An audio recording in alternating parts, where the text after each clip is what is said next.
What is going on, ladies and gentlemen? Welcome back to another powerful episode of Marketing by Design. I am your host, Andy, founder of MMG Design in Columbus, Ohio, and we have a super special, nuanced episode of the podcast for you today. It's going to be a very visual episode, so if you guys want to head over to YouTube, that'll be one of the first links you can drop down below if you want to see the sites that me and Chris pick apart. But sort of diving into that, this is the Conversion Clinic, the CRO clinic for those of you more technical marketers in the audience. But I just want to say, first and foremost, this is one of the most fun episodes I've ever had the pleasure of recording on the show. Basically, if you guys don't know what a CRO clinic is, Chris and I take our time and we pick these two websites apart. A few weeks back, we made a couple of LinkedIn posts announcing that we were doing this, and we had some awesome submissions sign up so that we could go in and pick these apart for ourselves. And the two websites you guys will see today, you'll see them through the eyes of two agency owners who are looking at websites 24/7. Now, that might be in a bit of an exaggeration, but Chris has been designing and developing websites for well over 20 years since he founded Classic City. And I've been developing and designing wireframes and Figma and Webflow ever since we started back in college. So 5+ years. I'll catch up to him eventually. But the two companies we're going to be picking apart today for the first session of the clinic are FacilitySite.io, which is a people tracking and data collection software for public libraries and large buildings. They are HQ'd here in Columbus, Ohio. And the second site is called Collabs HQ. Founder is named Alex Folks, who's a close friend of mine on LinkedIn. And they are back-end small business management. So they install a lot of CRMs, back-end management, fixing logistics, HR, everything that goes into the stress and logistics of running a small business. They are consultants and also implementers of those services. So first of all, I want to say a big thank you to Klaus Duren, the founder of Facility Site, and Alex Folks over at Collabs for volunteering and sticking their necks out for this episode. This was a ton of fun. Chris and I dive in. We talk all about the visual layouts of the site, everything from design, how we would optimize it for conversions. We ran a lot of speed tests. We did responsiveness testing, some SEO checkups, everything that we would do if this site were for one of our own clients. So you guys are going to get a really good taste of what these websites look like and walk away with some practical improvements on some things that you can do to your own. It's going to foster some of those ideas because there's always room to improve your online properties. So without further ado, we've been rambling on this intro for a while. Welcome back to the podcast. Super excited to be in your Bluetooth compatible hearing aids if you're a weirdo like me. But let's dive on in. Enjoy the first installment of the Conversion Clinic with Chris LaFay. Here we go.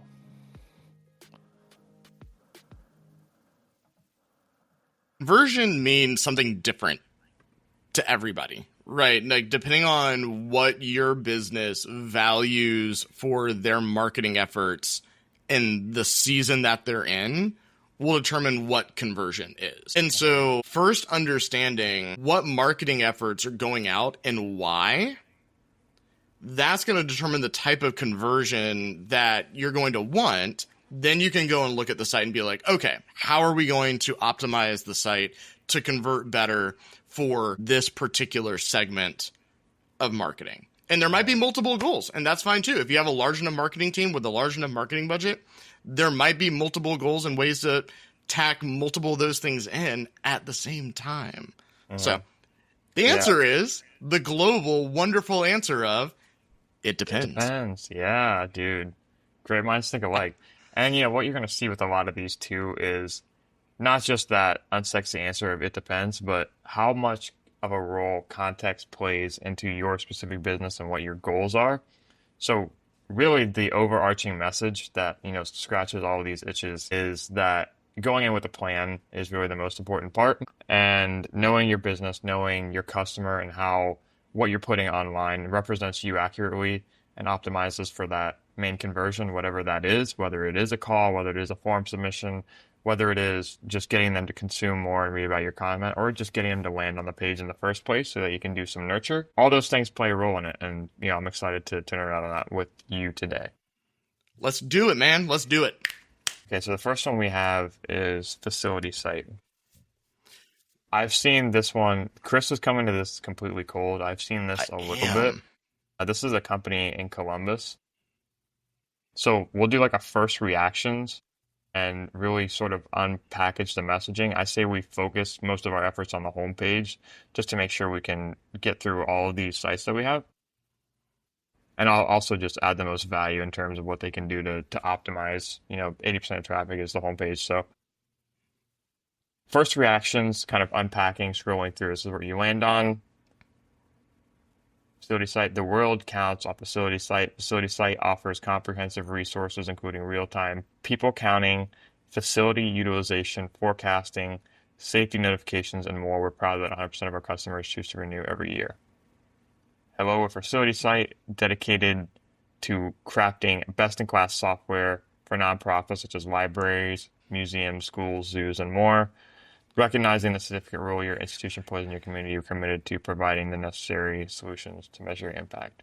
Privacy first, continuously improving, no hidden costs. I'm not going to read everything, even though I just have so far. Guest counting. Okay, guest counting. That's what that is. Okay. Protect guests and staff with live safety events. So we have a little notification UI here. Make informed decisions. Guest forecasting. Okay. With guest forecasting. Delight guests by eliminating lines. We offer immense value to the community. Sightline. So Disney World could use that. Can we eliminate the lines at Disney World? Yeah, that's their ITC for sure.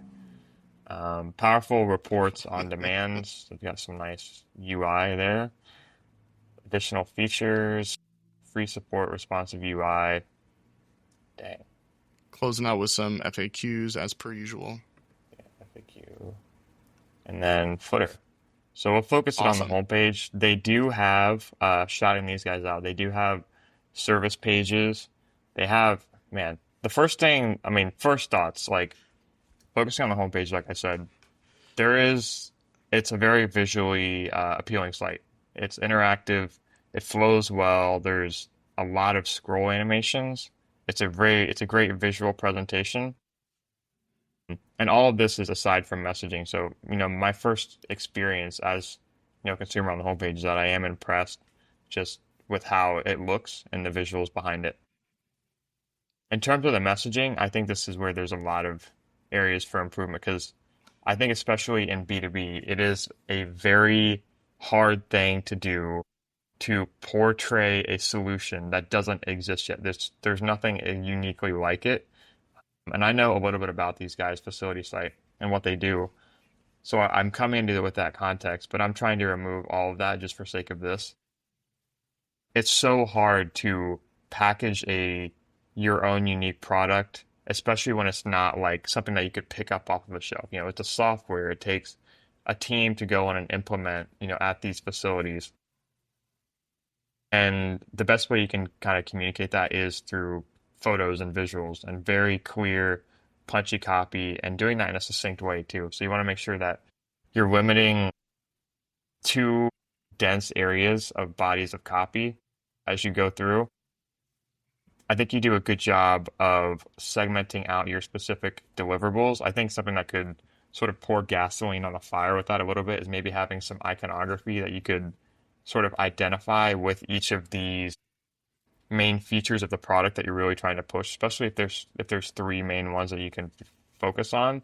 Maybe having those featured maybe somewhere above the call outs for each one and creating a little bit of branding around that as well. That would help kind of delineate what the product is and what its main avenues of value add are.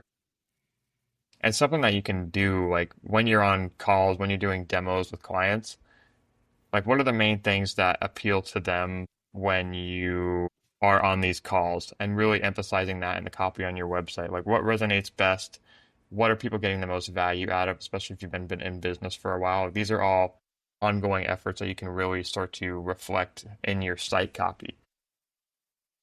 But Chris, do you have any thoughts? I know I went on for a little bit there, but I have a couple more things I'd want to add just from seeing the whole page. So the first thing that I noticed, and this industry is new to me, and so I'm not as familiar with it, so we can take that as both a pro and a con, is I did not realize by looking at simply the homepage until about halfway down that this was all about guest counting at various different facilities. And making that automated. And I also don't understand the pain point behind it. I get the features of it, of like freeing up your team members to be doing other things and stuff along those lines and be able to have better knowledge around when emergencies happen, having better accountability metrics and things along those lines. But I don't understand, looking at this with outside eyes, what is that pain point that they're solving with this outside of the feature set? Yeah. I would have paid $500 for this. Those are the real words of a homepage Sprint client of ours not too long ago, Mr. Dan Blessing. Quote, "Wow, this is awesome and exactly what I needed. So much good value in here for sure, and something I can use as a North Star to create a more effective and client-facing site moving forwards. You over-delivered," unquote. You get a 17-minute video, just like Dan, and a full Figma file where you can go in and implement some of these changes on your website for yourself.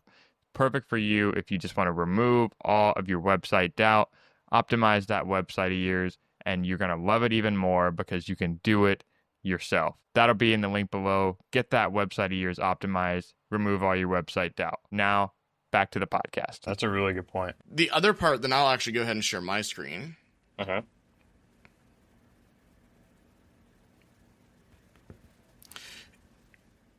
We have one call to action. Right here, we got get started. And this is the... This is the problem with basically monochromatic color schemes, is we have purple. Right now, in the logo here, we got a little bit of a light blue showing, but I don't really see that used too much. I see that kind of more as an accent color. But that purple, visually speaking, gets lost. Like these links down here within each of these sections, they don't look like buttons. They don't drive attention down to them. And so I almost want to see each of these sections having actual button attached to them to drive traffic to whatever element that is of interest. I do think you should have both a primary button style and an alternative button style to showcase weightiness of them, but these are simply text links. With that also being said, is the navigation bar goes away when you scroll down. So you have your one call to action, which is get started, but it's gone as you're going down the page. I'm very much, in general, against the idea of the hiding the navigation bar on scroll. I realize from a visual and aesthetic perspective, it feels nice and clean. You're not cluttering the screen with your logo because people already know who you like, the company name at that point, right? But that's the only button on the page. And so I want to see that more readily. Even with this, where it's basically just a blurred out, like it's blurring out the background, that's fantastic. Very subtle, very easy. And the last thing I'll say to this, in particular, get started. What am I going to get started today? What is the next step? Get started's generic sounding to me. Am I going to schedule a call with a sales rep? Am I going to get a demo of how this product works and how all of those types of things? That I don't know. So I'm all about having buttons and calls to action that describe exactly what is behind the button, so that people know what they're getting themselves into ahead of time. It's going to make a lot easier for people to actually click on them. Yeah, and also making each of your CTAs, that's a great point you bring up, making those CTAs very specific and tangible to what each of them are. So instead of maybe saying things like learn more about Sightline, maybe it's learn about how Sightline can grow my enterprise, or see the benefits of Sightline, or see main features of Sightline. Really tying it back to what exactly is on the other side of that, what that page is leading to. Chris, do me a favor and click on Get Started. I think that's a good thing that we could Yeah. add is like, what does their conversion page look like? Fill in the form Basic below, and form. we'll get back within one business day. Okay, so not So bad. like You're what? setting Yeah. expectations a little bit. I think I'm a huge fan of having exactly what Chris, what you said, is having expectations like what does this look like immediately afterwards? Are you going to get an email follow-up? Are you going to get what does this email look like when you get back in touch? What are the main things that are going to be discussed in that call? Is it going to be a sales meeting? Is it going to be a demo? Is it going to be a walkthrough? Is it going to be in person? Is it going to be virtual? All these details that you can kind of expand upon because especially when you have a dense form like this, and if someone submits it, Yeah. that you can tell that they're bought in. You know, you have some level of engagement, you're viewing interest, you have a filter, especially in a product like this. It's not something that's a very quick conversion cycle. You're not grabbing a Coke off the shelf. Right. Yeah. B2B, it's the people that convert on your website, even if it is only, 2 to 3 form submissions a month, those are very high interest, high warm leads that you're dealing with. So really level setting expectations with them, treating them like people, and letting them know what's on the other side of this conversation for them goes a long way, and it tends to be very appreciated too.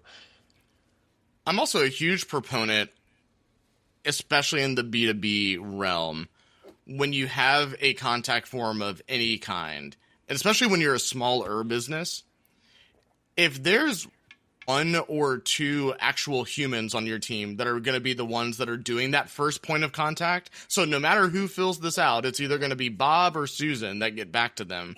Like, showcase those people on this page. That is such an easy win to make a basic contact page feel more personal when you can definitively say, Bob or Susan is going to get in touch with you, and here's the things that we're going to be talking about on that call, A, B, C, D, E, F, G, whatever that is. That just breaks down the barrier of company logo, and that's all I know, and humanizes the brand. And I realize the larger you get, the less likely that that's going to be able to happen. But something I always like to push for with small to medium-sized businesses is that. Because, like, as we scroll here, we actually don't really see any pictures. Like, there's no people. I mean, there are people in this photo here, but there's nothing that talks about their team. And not directly saying, like, look at these wonderful people, this is what they do, but, like, it's a way to personalize it is by using real photos of your people to help bring that human element and, again, reduce the emphasis of we are a company hiding behind a logo, effectively. Yeah, that's such a good point. And there's always that, like I had this conversation yesterday with another agency owner, is that people buy from people, no matter how corporate, Yes. no matter how high ticket, high value your service or product is, people buy from people. And whether or not you want to be completely forward facing in your company, whether or not you want to be founder led or anything like that, it helps so much for people to know because it's always one single person that's navigating your site at one time specifically. To know that there's a person on the other end that has either built a product or knows about it. I think something that would go even just a simple headshot of like founders, organizations. It also goes a long way for social proof, which I think another aspect that you guys could lean on. Facility site is having even just like 1 to 2 ICP testimonials, people from libraries, people from organizations that you've worked with that would go a really long way. But dude, Chris hit Chris's nail on the head is that having some element of personalization involved somehow. Maybe it's just a quick 30-second founder video, especially with a complex, feature-rich, unique solution like this. Being able to explain it, if you can get your founder on a video, being able to explain it, no one's going to be able to explain it better than he can. And that's going to take a lot of pressure off of having to get your copy exactly right in such a succinct message is when you can personalize a little bit and have some interactive elements with the video in there. So we tend to recommend that as well, whether or not it's prominent on the homepage or anything like that. It doesn't have to be front and center, but having elements of that too just make your site a lot more effective. The last thing I'll mention about this, I went ahead and clicked into one of the feature pages, and again, this boils down to calls to action. Again, like these aren't crazy scientific things that we're talking about. Is when we're on the safety page, the only buttons that are on this page are the ones to go to like the previous and next features, effectively. Now, if there was something on this page that drove somebody to be like, oh, they do have this thing that I was looking for, let's go ahead and move forward with the next step. That's not here, not even like inline text links and whatnot. So, no, I'm harping on calls to action a little bit, but as you're going down to these, from these first tier pages and down to these second and third tier pages to understand more detail, we still need to have CTAs to make sure that people can make that next move. Mm-hmm. Yeah, spot on. Yeah, I think, I love that, dude. This is so good. I fucking love this so much. So we can, so that's above the hood. That was a really good point. A lot of practical areas, they do a lot of things well, like we said in the beginning. Very professional look, clean, simple to navigate. It's got the wow factor to me. And so it captures your attention. It's just about delivering upon that and doing justice to who they are as a company and clarifying that. So there's a lot of good things they can work with. Facility site doing a great job. A little bit, super snap. We have the high level agency owner overview of like what we see when we're looking, at a site like that and the tactical areas for improvement. Now I want to get double tactical with just some quick under the hood stuff. That ends up being, equally as important, but is stuff that you just don't see, and a lot of people don't think about. So things like we ran a couple tests on mobile optimization, broken links, page speed load, and also responsiveness and basic SEO checkboxes. So we have things like the mobile responsiveness. So some small details and the responsiveness, Chris, I know that as developers, people who have built sites before, responsiveness is just the no matter what software, no matter what code base you're working with, no matter what platform you're building on, responsiveness is just the biggest pain. But it is important because, depending on your industry, you're going to have at least 60% of people that view your site on mobile, and you need to put your best foot forward and meet people where they're at. So on facility site in general, does not translate the best to mobile. There's some checkbox and performance improvements that they can make. It's like increasing their text size and making sure their viewport is set correctly. A big thing that we've seen for mobile performance is that it does load a bit slow, and as we saw on the desktop, there's a lot of interactions there. So maybe compressing those and only making those accessible on desktop where there's a lot more page performance features, and compressing the animation so that way you're not loading a ton of scripts on mobile is a good idea for this one. There's 2 broken links on the site.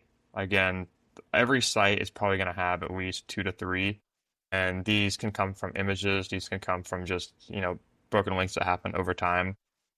So we have pages to those that we'll send over to the founders, the people that submitted the site, Klaus. So they can go in and check those.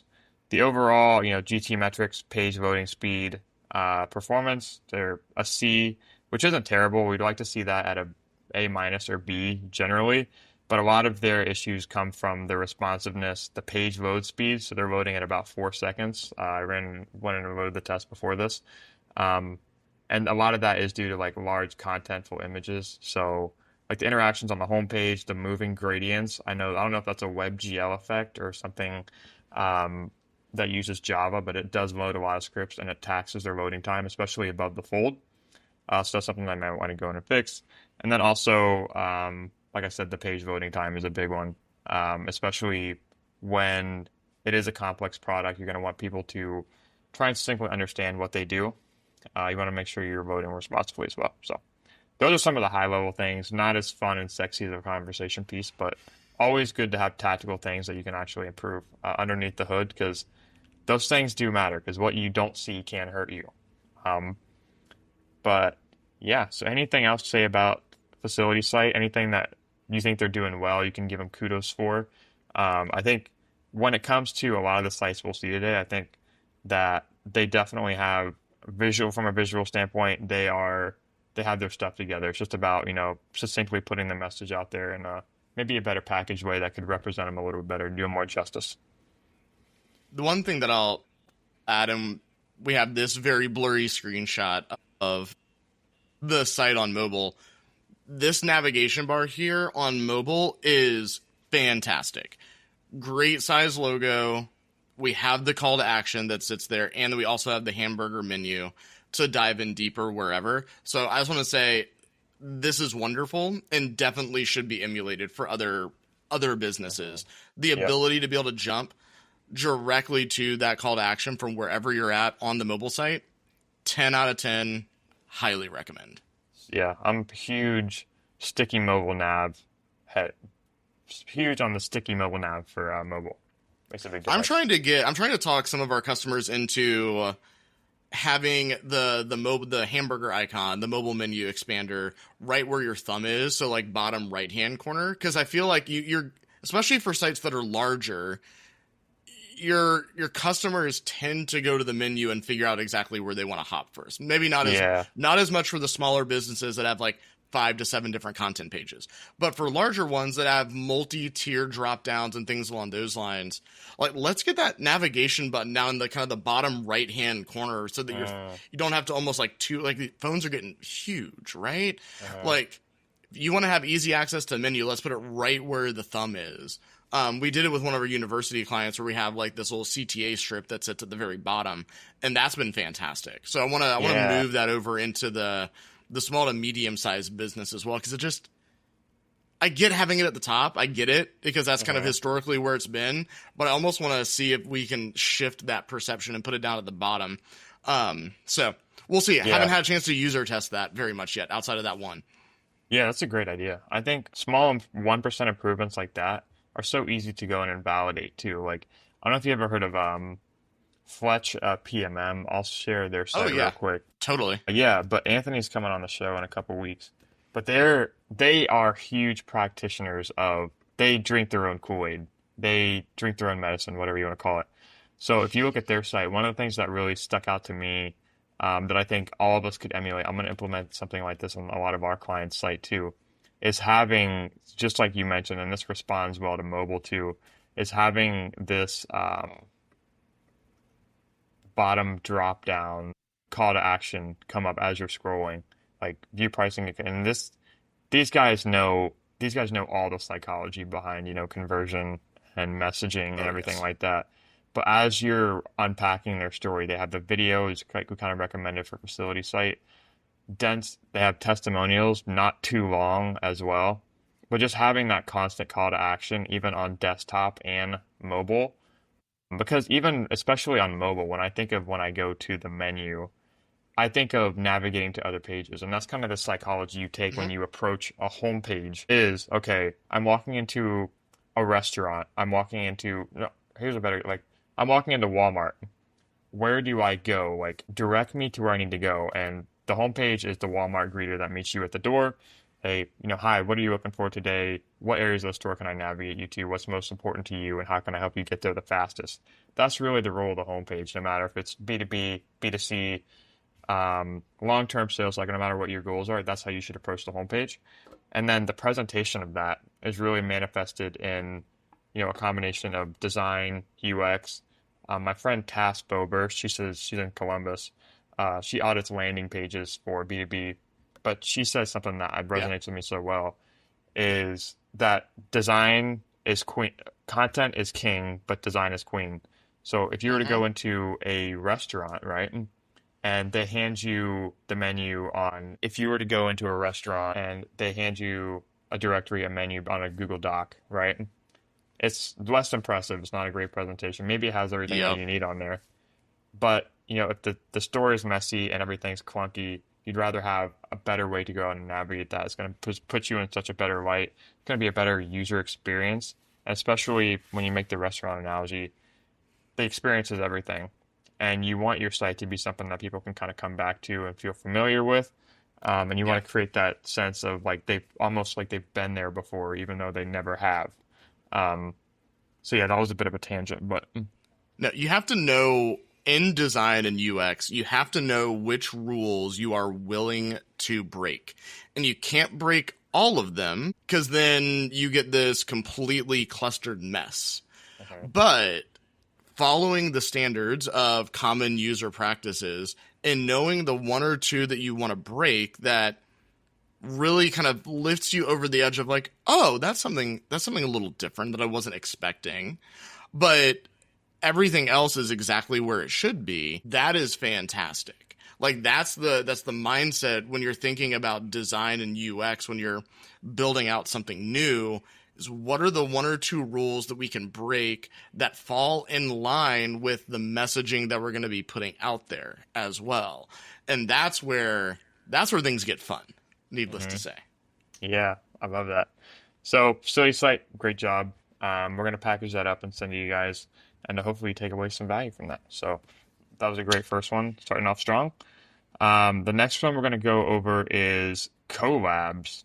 The next one we have is collab. This was a submission from LinkedIn from Alex.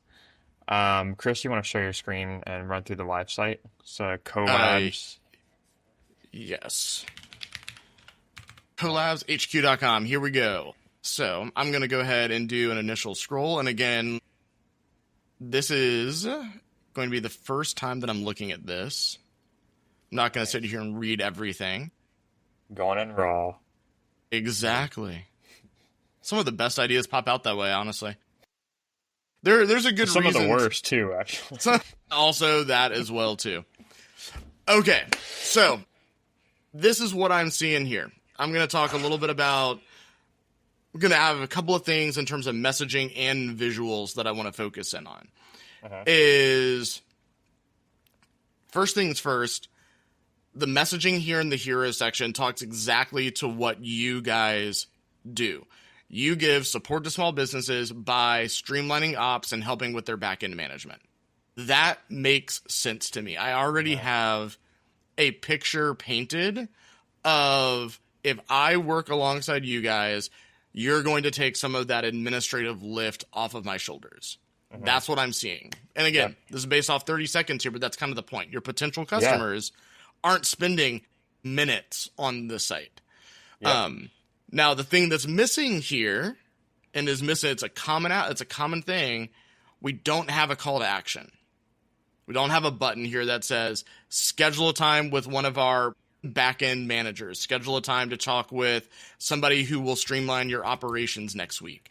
Like whatever that needs to be, that's not there. This sentence over here, we handle the work that you don't have time for. This is fantastic. You're connecting emotionally right here. Like, oh, this sounds great.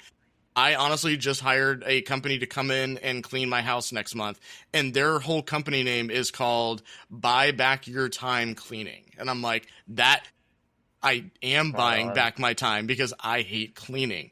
So you're connecting directly with that problem. So messaging overall here is very close to being spot on. I will say from an aesthetic perspective, where we lose things are this navigation bar, super tall. It also doesn't stick to the top either. So maybe possibly recalibrating your logo to where you have the icon and the name side by side so it doesn't fill up this square amount of space. Mm.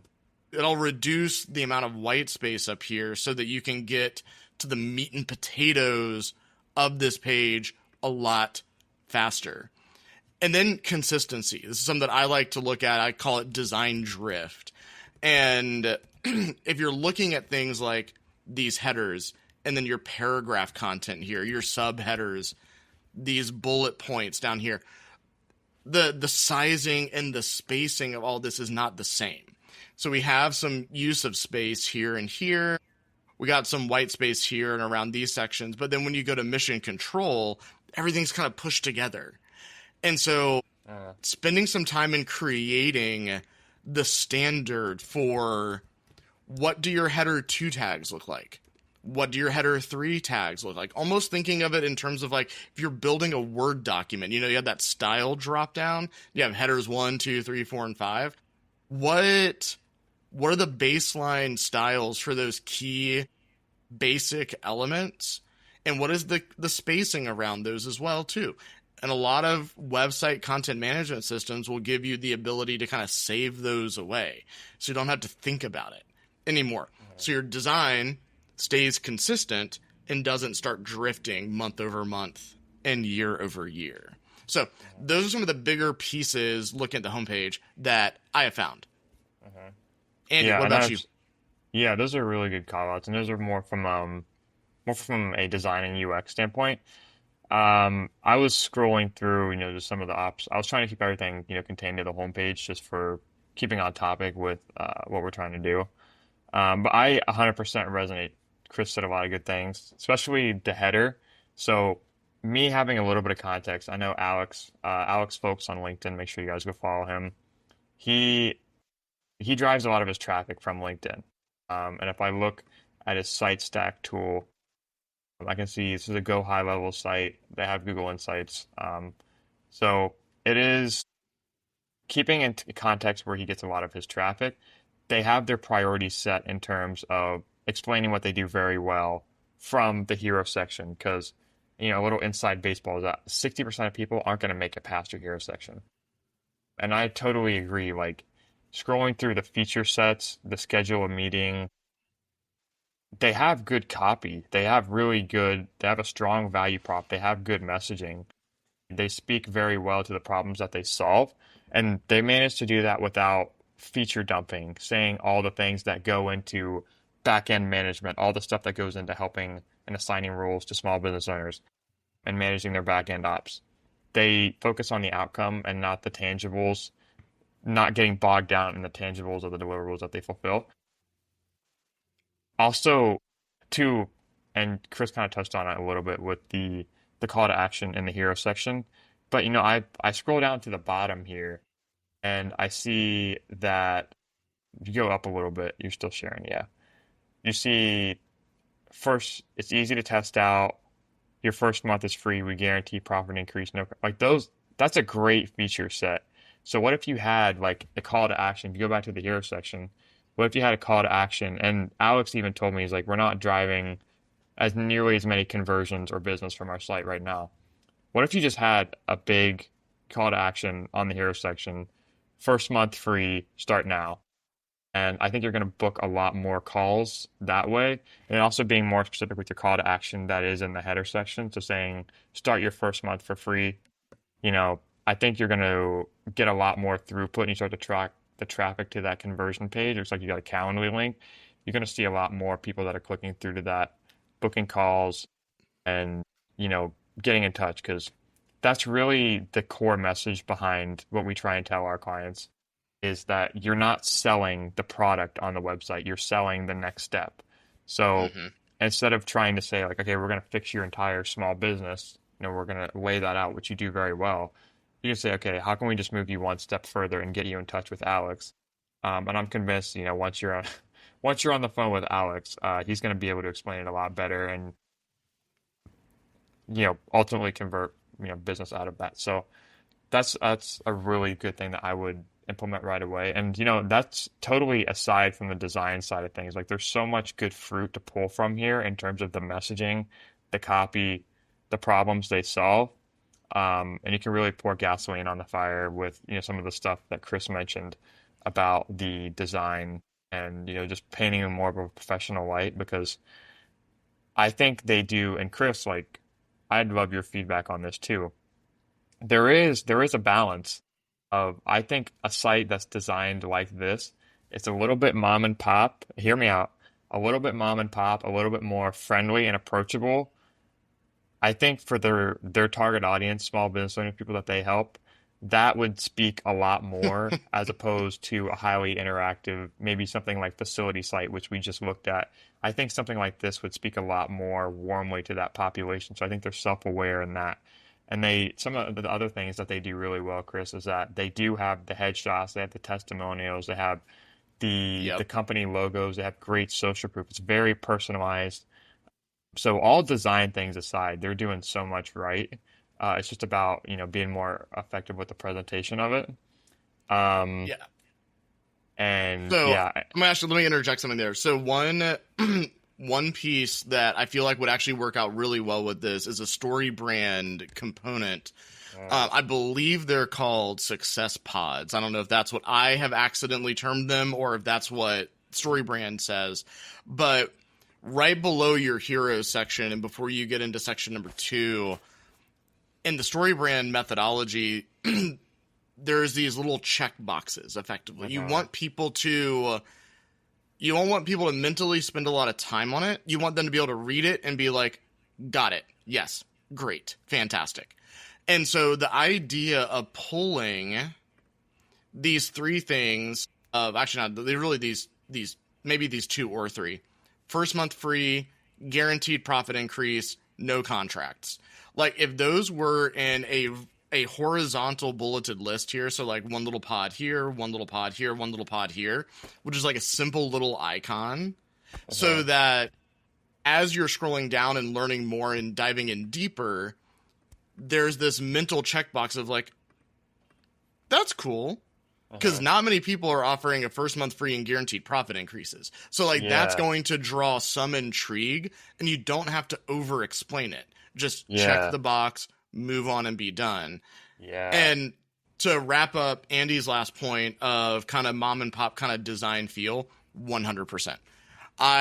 Going back to my example earlier from the cleaning crew that's going to come in later this month, I didn't want to work with a cleaning crew that looks like they spent $100,000 on their website yeah, because they would probably be way too expensive for me. I wanted something that felt small and nimble and flexible. And so their website kind of sucked, but that was fine with me. I was like, this is exactly what I'm looking for. So there is this element of meeting people where they're at.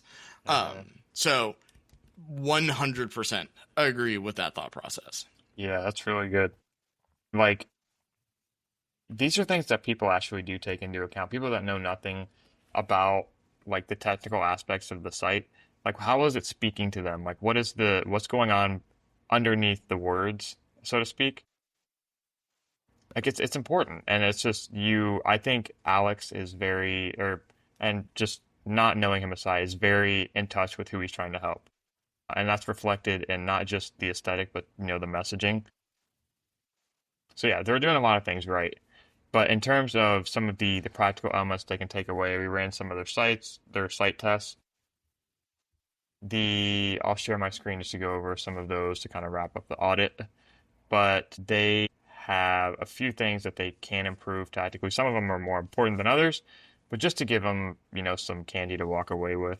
They have very good performance speeds, something that they are very responsive, or they do load very well. I think they have one video on there that could probably use compress and is affecting that large contentful paint, which is what that is. It's usually a very heavy loaded or dense asset like a high res image or a video.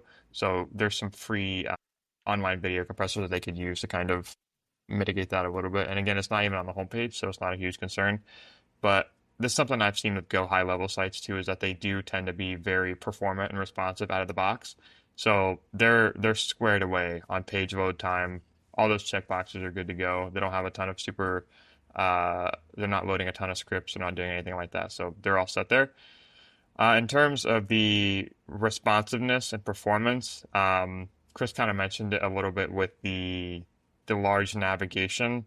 So I think I mean, it's just pretty clear that they could probably minimize the size of that logo a little bit on mobile to make it a bit more of a better experience, and also responding, I think, a little bit to the hero image to making sure that there's more people in there and just doing some basic responsiveness tests as well.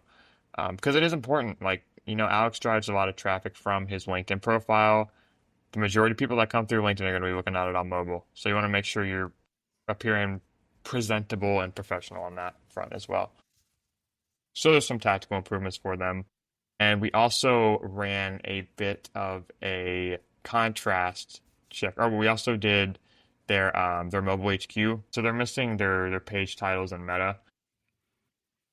I know for a fact Go High Level has a code-free interface where you can go in and set these things. So when you're setting your page title, you're going to want to make sure it fits in the character limit, that you mention the name of your business, your main value prop, and bonus of your location, you can get it in there. And when it comes to your meta, you basically have 150 characters to expand on that same positioning. So talk about what you do, talk about your business, give your mission statement, and also stuff in like maybe 1 to 2 keywords like small business innovation, collabs, HQ, your company name, all that stuff. Heading structure, make sure you only have make sure you only have one H1 on the page. So make sure that that is usually your heading copy, and bonus if you can. It doesn't have to be this big text right here is your H1, but I would recommend you have either your main value prop service deliverable that you're trying to rank for, or the name of your business as your H1 in some capacity, just so you can start to index a little bit better and get start to populate on search a little bit better. I don't think you get a ton of organic traffic anyway, which you're probably not prioritizing, but it's just good to have those boxes checked. So those are some of the low hanging fruit on the tactical side. I think that's about all I wanted to point out there. That was collabs. Again, thanks to Alex for submitting that site. I hope you took some tactical insights from that. We'll package this up and send that over to you. But thank you for the submission, and we hope that helped. That was a lot of fun to go through. Two very different sites. And this is, I mean, like full transparency. This is the value. Like this is why I love doing this. Is that the context around understanding their business and knowing how their website is being made effective. Like so much goes into that. That's why you have to have these conversations to kind of unpack it a little bit. And that was a lot of fun. What are your biggest takeaways from those two right there? In general, simple and basic can get you by for a long time. Like you do not, there are different phases of business growth over the years. And as your business grows, the type of website and the type of foundation it needs to be built on shifts and changes. And so there are phases of business growth to where a simple website and inside of a CRM or something like that you already have works wonders because it does exactly what you need it to do. It's the brochure that proves that you exist and that you're real and that you got real people. That's awesome. Then there's a phase of business growth where you have a legit marketing plan. You probably have marketing team members, and too simple of a website isn't going to work. You need something on a stronger foundation that can be a lot more flexible and that doesn't allow for design drift and content creep and all these other types of things that are happening so that your marketing doesn't drag behind. That's when you need to level up effectively. And there are good reasons to be in each of those buckets. And being in the wrong bucket when you're mismatched, that's the problem. And so, yes, design is important. Yes, quality user experience is important. Yes, looking professional is important. But knowing where you fall on that continuum to know how much you should be investing in your website, absolutely key.